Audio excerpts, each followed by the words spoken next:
Ultimately, every American is an immigrant. We all come from somewhere else. Even those of us who were born in America have an immigrant in our past. It is the one thing that unites all of us. And our immigrant stories are miniature versions of the American story. Tales of struggle and hope, work and reward, hardship and triumph. Above all, the immigrant stories are about the pursuit of a dream.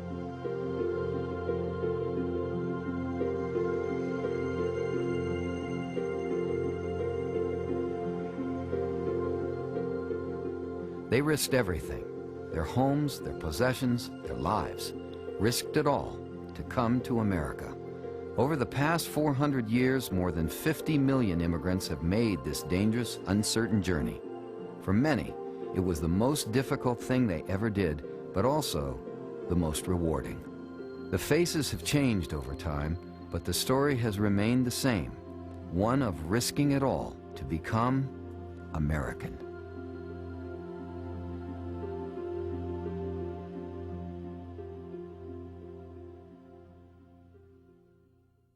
It was an awful time to live in Europe.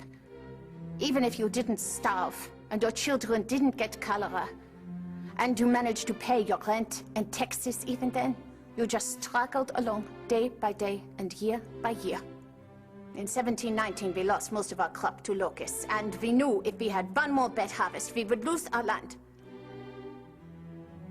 The next year, our two youngest boys got sick and couldn't work, and I could not tend to them. We must have a good crop, and there was too much to do. So my little Peter died. And Carl lost the use of his legs.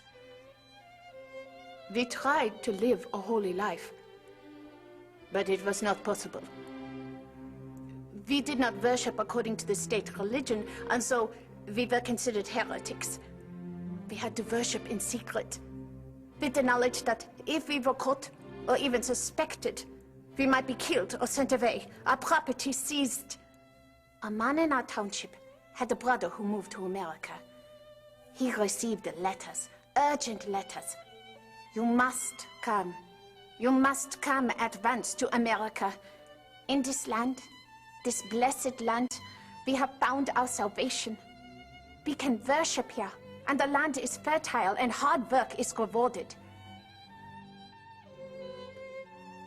Immigration to America began from the moment Europe discovered the New World in 1492.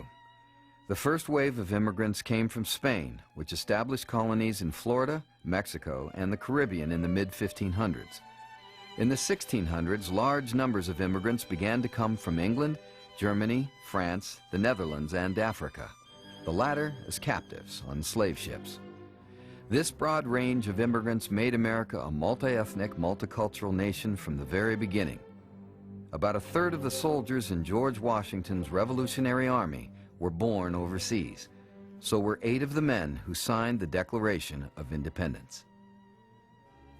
We trusted in God that we would find a better life in America. And we did. But I still remember how hard it was to leave home. As bitter as our lives were in that place, I had thought I would grow old there. I had thought I would die there. It is where my parents are buried, and my grandparents, and my great-grandparents back many generations. But how could I raise my children there in those conditions? How could we remain?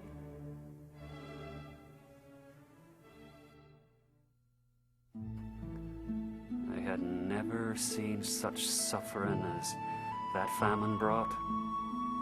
I never dreamed God would allow his children to suffer so. And I was determined that my own children would not suffer like that. The 7 of us boarded that boat. We had nothing but the clothes on our backs and a few sacks of flour for the voyage. The others that boarded with us, they looked nearly as miserable as we were. The voyage was long, and then the weather turned cold and damp. Our provisions were running low, and then illness. It began to race its way through the crowded quarters below decks. The first to die was this 11-year-old girl. Just a child. I watched the seamen pry her from her mother's arms. They trussed her up into a sackcloth. The chaplain muttered a prayer, and then they just tossed her over the side. The more desperate our circumstances, the more desperately we thought of the idea of America. Please, just let us get there, please. When we get there, we will prosper, we will provide for our children. Let us just get there. Sorrow ran rampant in Europe in the mid-1800s. The potato famine in Ireland, political upheavals in Germany, land shortages in Scandinavia, anti-Semitism in Central Europe. All of these helped fill the immigrant boats. So too did the Industrial Revolution, which left hundreds of thousands jobless throughout northwestern Europe. By mid-century, more than 250,000 immigrants were coming to America every year. On November the 1st, 1849, we finally sighted land. We sailed into Boston Harbor. We had survived rough passage. We had entered into a new world, full of fear, but also full of hope, and ready for our lives to begin anew.